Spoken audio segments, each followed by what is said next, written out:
Selamat sore semuanya. Perkenalkan, Sari yang akan bersama dengan kalian selama kurang lebih 15 menit ke depan.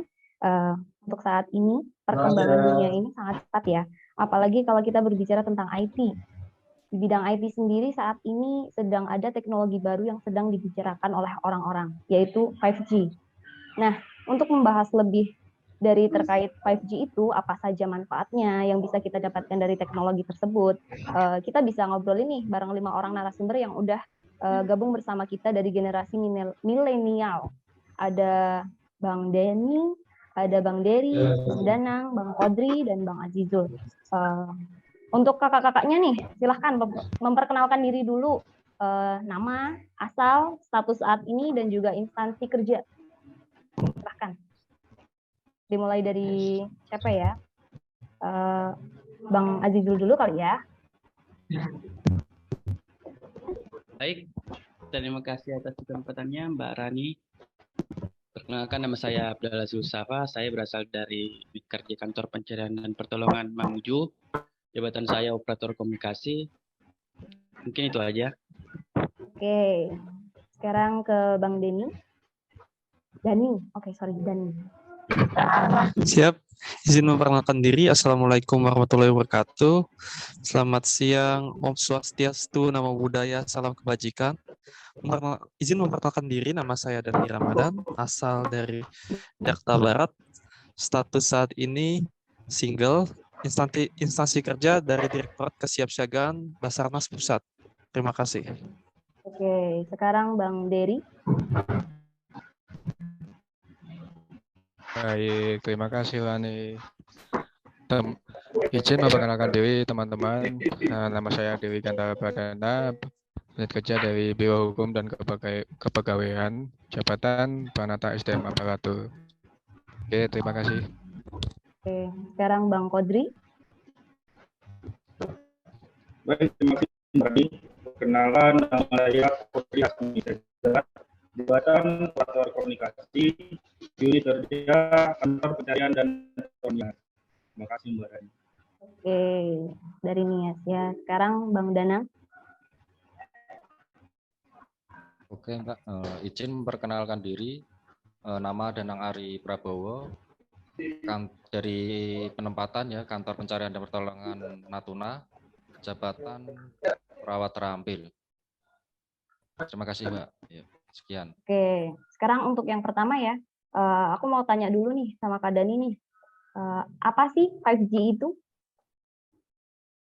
Baik, terima kasih Mbak Rani. Menurut saya ya, dan sepengetahuan saya, G pada 5G adalah generation atau generasi.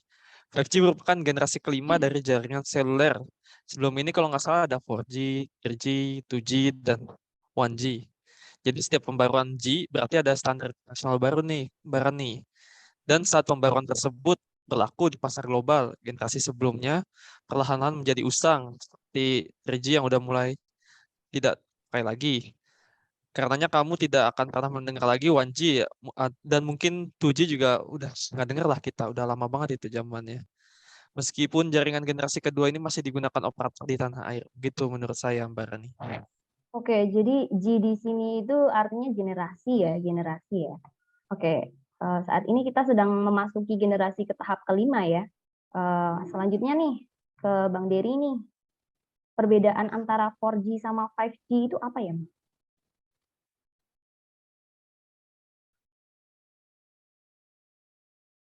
Halo. Baik, terima kasih Lani. Ada beberapa perbedaannya mulai dari kecepatan. Kalau 4G itu tercatat kecepatan maksimal berada di 100 Mbps.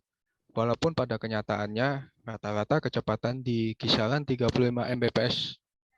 Terpaut jauh dari 5G yang mampu mencapai kecepatan hingga 10 Gbps atau 10 GB dengan rata-rata pemakaian umum hingga 3 Gbps. Selanjutnya, latensi itu adalah waktu yang dibutuhkan dalam transmisi data ke perangkat. Semakin rendah waktu yang dibutuhkan, maka semakin rendah pula delay saat mengakses internet. Jaringan 4G memiliki latensi sekitar 50 milisecond, sedangkan pada jaringan 5G bisa mengurangi latensi hingga 1 milisecond. Oke, ternyata cukup banyak ya perbedaan antara 4G dan 5G. Tapi yang perlu kita tahu nih, dan perlu masyarakat tahu nih, sebenarnya apa sih manfaat yang bisa kita dapatkan dari penggunaan teknologi 5G ini? Sedangkan masyarakat sendiri nih banyak yang belum mengenal nih teknologi ini. Jadi ini apa yang ditawarkan oleh teknologi ini tuh saya ingin dengar jawabannya dari Mas Danang nih. Silahkan Mas Danang. Terima kasih Mbak Rani atas waktunya. Saya akan menjawab ya.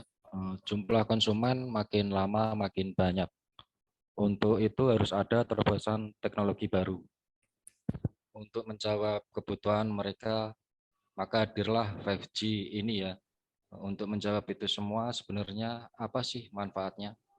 Peningkatan teknologi 5G sesuai dengan fundamental dalam peningkatan konektivitas, yaitu cover area ya, area cakup, spektrum, dan capacity.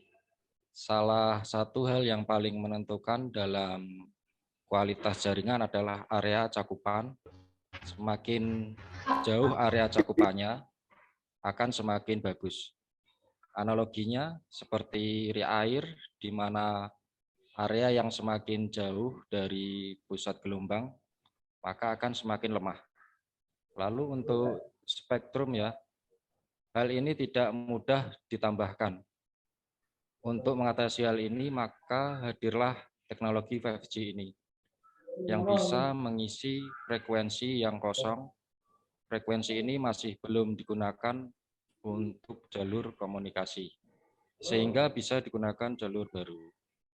Lalu yang terakhir, capacity. Analoginya seperti pipa air, jika diluncurkan dengan satu keran saja, maka akan kencang jalannya. Tapi kalau lebih dari satu keran, akan berbagi kecepatannya. Dan 5G mampu menjawab tantangan tersebut dengan membuat kecepatan lebih tinggi dan latensi lebih rendah. Terima kasih, Mbak. Oke. Berarti kita sudah ngelewatin nih ya teknologi konektivitas dari 1G sampai ke 5G, terus sekarang udah mau ke 4G ya, sekarang udah masuk ke 5G. Selanjutnya ke Bang Azizul ya. Apa sih manfaat dari 5G ini? Baik, Mbak Rani, terima kasih atas kesempatannya. Teknologi 5G dapat digunakan dalam bidang industri, misalnya otomasi mesin-mesin pabrik, atau misalnya lampu penerangan jalan. Dengan adanya Internet of Things atau IoT yang menggunakan jaringan 5G yang rendah latensi, yang seperti dijelaskan tadi sama Bang Dery, ini kita bisa mengetahui lampu jalan mana yang mati dan harus dilakukan penggantian, gitu Mbak Tan.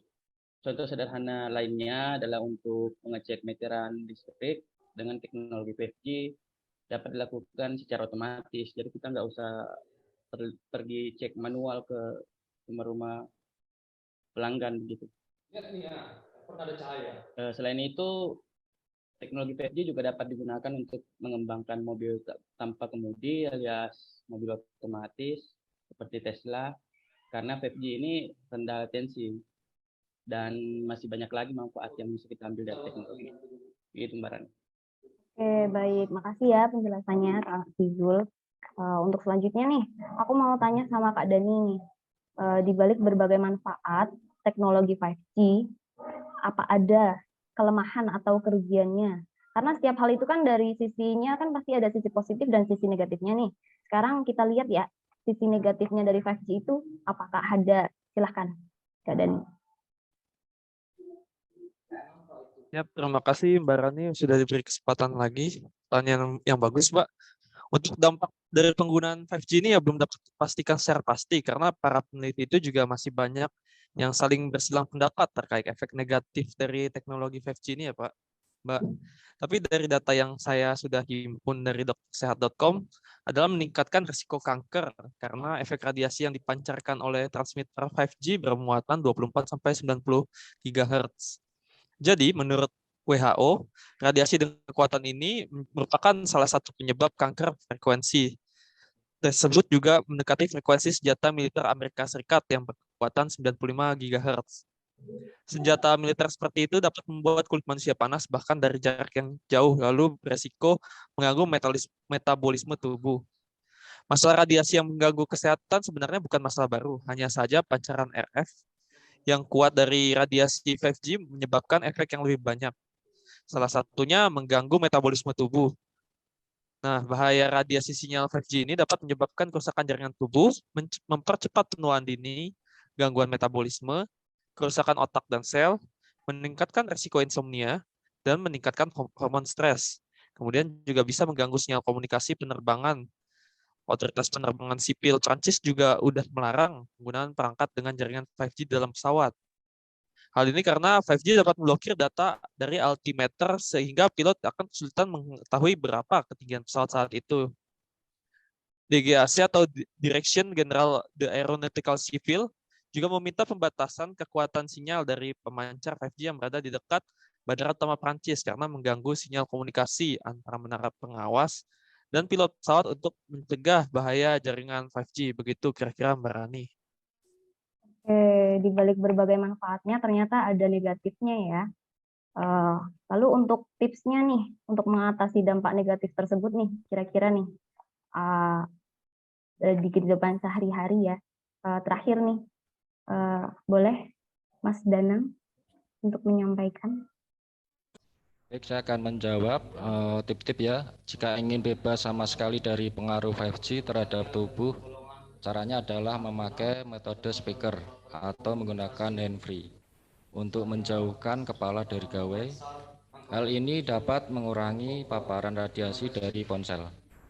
Membatasi pemasangan transmitter 5G di pemukiman padat penduduk dengan jumlah anak-anak yang banyak, membatasi waktu memakai gawai dan internet terutama bagi anak-anak dan balita. Untuk balita usahakan tidak ada screen time sama sekali. Sementara untuk anak dengan usia di atasnya batasi screen time 1 jam sehari.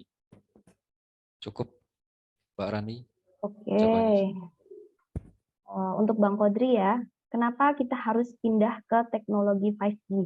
Baik, jadi Mbak Rani. Menurut saya, karena adanya fitur dari teknologi 5G ini, yang lebih dari teknologi konektivitas sebelumnya. Fitur yang pertama yaitu Enhanced Mobile Broadband. Fitur ini merupakan akses menjadi jauh lebih cepat. Kecepatan 5G ini diprediksi bisa mencapai 100 kali lebih cepat dibandingkan 4G.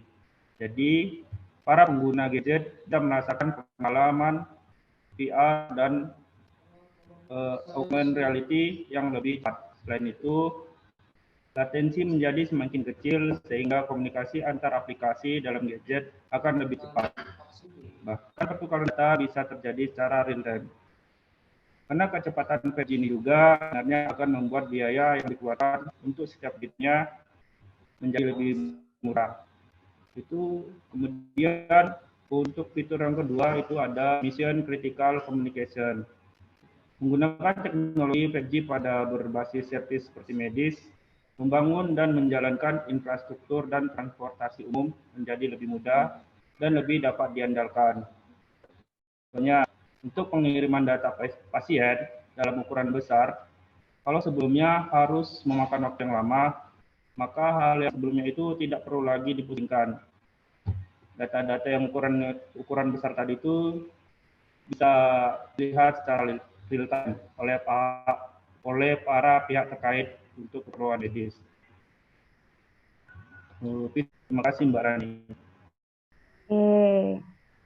Kita sudah banyak banget ya ngebahas tentang 5G, mulai dari apa itu 5G, manfaatnya, perbedaannya dengan 4G, terus dampak buruk dan tips untuk mengatasi hal tersebut. Semoga bisa menjadi bahan referensi buat kita semua. Bahasan kita menarik ya, tapi waktu kita terbatas nih. Mungkin sampai di sini aja ujung acara ini. Terima kasih atas atensi kalian udah nonton video ini, udah bergabung bersama. Sampai jumpa di lain kesempatan. Wassalamualaikum warahmatullahi wabarakatuh.